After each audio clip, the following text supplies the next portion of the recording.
सर्व मंगल मांगल्ये शिवे सर्वार्थ साधिके शरण्ये त्र्यंबके गौरी नारायणी नमोस्तुते। शारदीय नवरात्रोत्सवातील ज्यावर भारतीय स्वातंत्र्य संग्रामातील स्त्री क्रांतिकारकांचा या उपक्रमातील तिसरी माळ आपण अर्पण करणार आहोत मादाम भिकाजी कामा यांना। मादाम कामा यांचा जन्म 24 सप्टेंबर 1861 रोजी मुंबईतल्या एका पारशी कुटुंबात झाला। त्यांचे माहेरचे नाव भिकाई सोराब पटेल असे होते। भिकाईजींचे वडील प्रसिद्ध व्यापारी होते।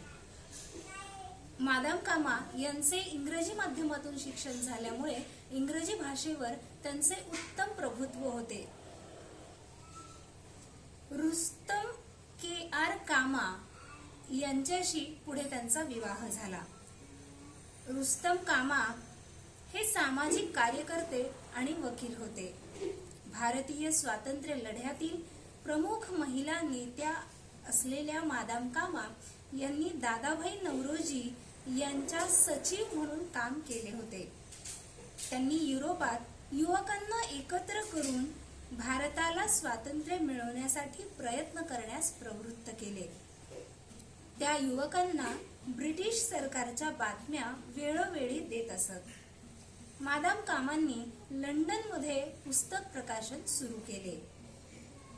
त्या युवकांना ब्रिटिश सरकार त्या विशेष करून देशभक्तीपर लिखाण असलेल्या पुस्तकांचे प्रकाशन करीत। सावरकरांचे 1857 चा स्वातंत्र्य लढा हे पुस्तक प्रकाशित करण्यासाठी मादाम कामांनी लंडनमध्ये त्यांना मदत केली। त्या स्वातंत्र्य मिळवण्यासाठी झटणाऱ्या क्रांतिकारकांना सरळ हाताने आर्थिक मदत करत असत आणि या बरोबरच आर्थिक मदतीसह इतरही अन्य प्रकारची मदतही त्या करत असत। इसवी सन 1907 साली जर्मनीत स्टुटगार्ट येथे आंतरराष्ट्रीय साम्यवादी परिषद भरली होती। या परिषदेसाठी विविध देशांचे हजारावर प्रतिनिधी आले होते। या परिषदेत भारताचे प्रतिनिधित्व करण्याची जबाबदारी मादाम कामा यांच्यावर टाकण्यात आली होती। या परिषदेत त्या साडी नेसून गेल्या आणि खऱ्या अर्थाने भारताचे प्रतिनिधित्व केले। तिथे कुणाच्याही विरोधाला न जुमानता त्यांनी भारताचा पहिला झेंडा फडकावला। त्यात हिरवा, पिवळा आणि लाल रंगांचे पट्टे होते।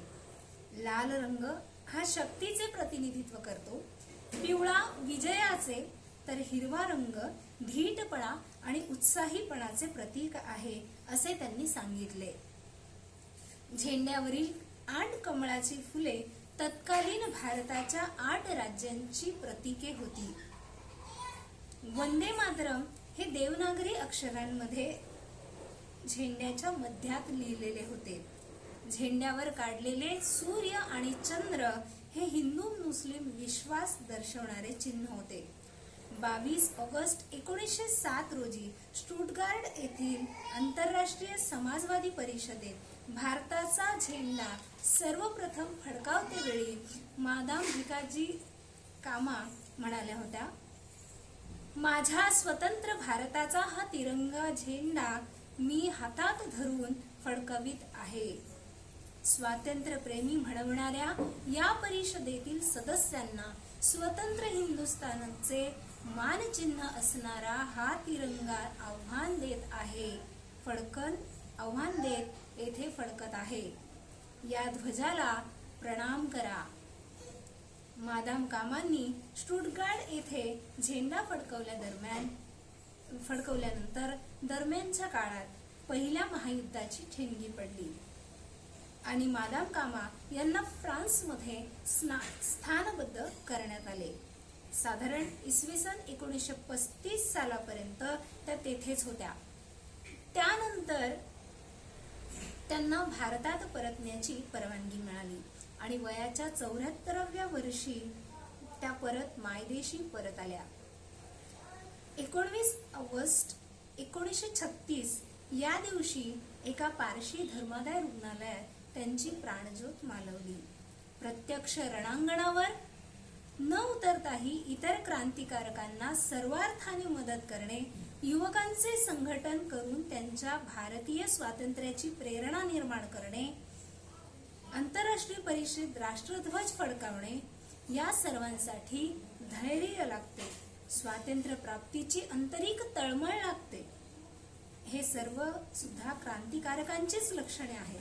अशाच या क्रांतिकारक मादाम भिकाईजी कामा यांना जागर भारतीय स्वातंत्र्य संग्रामातील स्त्री क्रांतिकारकांचा या उपक्रमातील ही तिसरी माळ आज मी इथे अर्पण करत आहे.